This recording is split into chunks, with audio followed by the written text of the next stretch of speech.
Hello တငယ်ချင်းတို့ရဲ့ဒီနေ့တော့အားလုံးရဲ့အချစ်တော်ကြီးမင်းသားကြီး Stephen Chow ရဲ့နာမည်ကြီးအလွဲလွဲအချော်ချော်ဟာတာကားလေးဖြစ်တဲ့ Fight Back to School 2 ကို recap ပြောပြပေးသွားမှာမို့လို့အဆုံးထိနားဆင်ပေးကြပါဦးနော်။ကဲအစင်သင့်ဖြစ်ရင်စလိုက်ရအောင်ရှင်။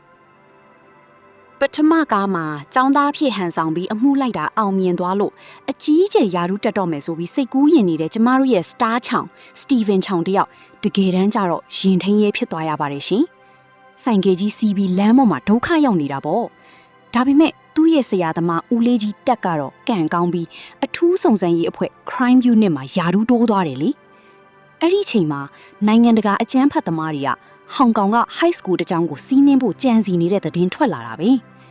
Star Chow ကဒီအမှုကိုသူလဲလိုက်ချင်တာပေါ့။ဒါပေမဲ့အထက်လူကြီးကခွင့်မပြုတဲ့အပြင်ယာရုပါထက်လျှော့ပစ်လိုက်လို့စိတ်ပေါက်ပေါက်နဲ့ရေးလိုင်းကနေနှုတ်ထွက်လိုက်ပါတော့တယ်။ဒါပေမဲ့ဇက်လိုက်ကြော်ဆိုတော့လက်လျှော့မလား။မလျှော့ဘူးပေါ့။အမှုကြီးကိုကိုယ်တိုင်ဖော်ထုတ်ပြီးတိတ်ခါပြန်ဆယ်ဖို့အတွက်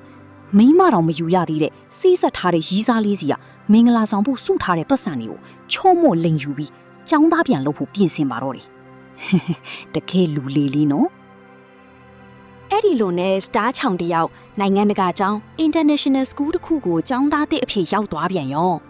အရင်ကျောင်းလုံးကလို့ပညာပေးတွေဘာတွေလုံးမလို့ပြင်ပေမဲ့ဒီကျောင်းကပတ်စံရှိတဲ့သားသမီးတွေပဲတက်တာဆိုတော့ဆရာမတွေကပါကျောင်းသားတွေကိုကြောက်ရတာမျိုးရှင်အဲ့ဒီကျောင်းမှာပဲ Star Chow တယောက်တကယ်ကိုလှပပြီးချစ်စရာကောင်းတဲ့ကောင်မလေးစန်ဒီအတီနာချူနဲ့စုံပါလီရောစန်ဒီက Star Chow ရဲ့အမိုက်စားအထာကြကြပုံစံလေးကိုမြင်ပြီးတစ်ချက်ထဲနဲ့တင်ကြွေစင်းသွားတာချောင်ကလည်းအမှုအတွက်တည်င်းအချက်လက်ရအောင်စန်ဒီကိုရီးစားချော့နီမျိုးစုံနဲ့လိုက်တာပေါ့ဥပမာအတူတူစာချက်ရင်းမျက်လုံးချင်းစုံတာအားကစားလုပ်ရင်ကူညီပေးတာတကယ်ကိုရိုမန်တစ်ဆန်တဲ့စကားလုံးတွေနဲ့ဖမ်းစားတာမျိုးတွေပေါ့ဒီကြားတဲ့ချောင်ရဲ့ဦးလေးတက်ကလည်းဒီကျောင်းကိုပဲစီနီယာကျောင်းသားကြီးပုံစံမျိုးနဲ့အမှုလိုက်ဖို့ရောက်လာပြန်ရောဒါပေမဲ့တက်ကအမှုလိုက်တာထက်ကျောင်းအုပ်ဆရာမကြီးကိုလိုက်ငန်းနေတာနဲ့တင်အချိန်ကုန်နေတာဒါကပဲဆက်လန်းကိုပူပြီးရေရစီတာပေါ့ရှင်တစ်ဖက်မှာစန်းဒီကချောင်းကိုတကယ်ကြီးချစ်မိသွားပြီးပျော်နေတဲ့အချိန်အိမ်မှာကြတော့ချောင်းရဲ့စိတ်ဆက်ထားတဲ့ရီးစားကချောင်းကျောင်းသားပြန်လုံနေတာကိုတိသွားတယ်တိသွားရုံနဲ့မကဘူးကျောင်းကိုလိုက်လာပြီးချောင်းရဲ့အတန်းမိုင်ဆရာမဖြစ်ဝင်လောက်ပါလေရောကဲစဉ်းစားတာကြည့်တော့အတန်းထဲမှာတစ်ဖက်မှာကိုယ့်ကိုကြွေနေတဲ့ကျောင်းသူလေးစန်းဒီတစ်ဖက်မှာကဆရာမလုံနေတဲ့ကိုယ့်ရဲ့တခဲဇနီးလောင်းဘေးနားမှာအလွဲလဲအချော်ချော်လုံနေတဲ့ဦးလေးတက်ဒီကြားထဲမှာခြောင်တယောက်မျက်လုံးပြူးမျက်စံပြူးနဲ့ဘလူတွေတောင်အခက်ခဲဖြစ်မလဲစန်းဒီနဲ့ခြောင်ရိုးနေတာကိုရီးစားကြီးကမြင်သွားတဲ့အခန်းကြီးဆိုရင်ရေရလုံးလို့ဖိုက်တောင်နာတယ်ရှင်ခြောင်မှာမယိုးမသားနဲ့အမှုလိုက်နေရတာဆိုတော့ဘသူကမှလည်းဖွင့်ပြောလို့မရပုံလျိုးကွယ်လျိုးနဲ့တကယ်ကိုရင်တထိတ်ထိတ်ပါပဲပျော်စရာရေစရာတွေပြီးတဲ့နောက်မှာတော့ဇက်ရှင်ကအထွတ်ထိပ်ရောက်လာပါပြီဟိုအကျန်းဖတ်သမားတွေကတကယ်ပဲခရစ်စမတ်ပွဲတော်ရက်မှာကျောင်းကိုလက်နက်တွေနဲ့စီးနင်းလိုက်ပါတော့တယ်ကျောင်းသားတွေအကုန်လုံးဓာတ်စခန်ဖြစ်ကုန်ပြီးအဲ့ဒီထဲမှာစန်ဒီလဲပါသွားတာပေါ့ရဲတပ်ဖွဲ့ကကျောင်းပြန်ကနေဝိုင်းထားပေမဲ့ဘာမှလုပ်လို့မရတဲ့အခြေအနေမှာကျမတို့ရဲ့သူရဲကောင်း Star Chow ကတော့ငြိမ်ခံမနေတော့ပါဘူးသူရဲ့စုံတောက်တငယ်ချင်းတွေပြီးတော့ကွန်မန်ဒိုအဖွဲ့ Political Crime Unit ရဲ့အကူအညီနဲ့ကျောင်းထဲကိုတိတ်တဆိတ်ဝင်ပြီးဓာတ်စခန်တွေကိုကယ်ဖို့စူးစမ်းပါတော့တယ်ဒီအခန်းမှာ Stephen Chow ရဲ့တရုပ်ဆောင်ချက်တွေကဟာတာတယ်မကဘူးတနက်ပြစ်ကွင်းတွေကိုခန်းပညာ action ကွက်တွေကတကယ်ကိုမိုက်ပြီးလမ်းလုံးလို့မျက်တောင်မခတ်တန်ကြည့်ရမှာဖြစ်ပါတယ်ရှင်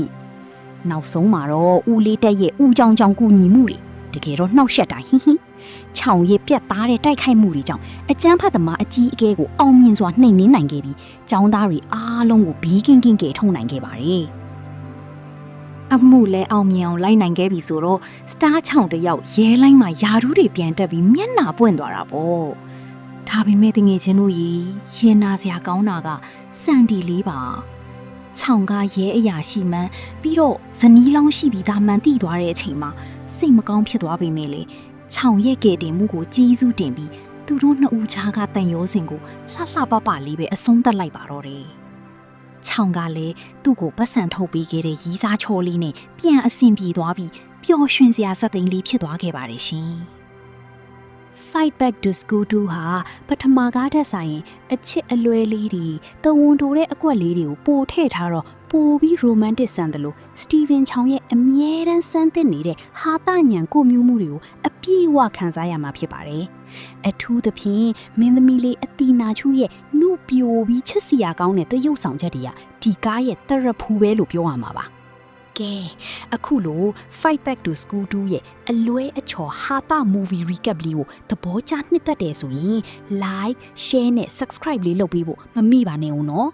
နောက်ထပ်လေဘလို့အမိုက်စားကားတွေကို recap လုပ်ပေးစီခြင်းလဲဆိုတာ comment မှာရေးခဲ့ပေးပါဦးရှင်ဒီနေ့တော့ဒီလောက်ပါပဲအားလုံးပဲတာယာသောနေ့လေးဖြစ်ပါစီရှင်တတား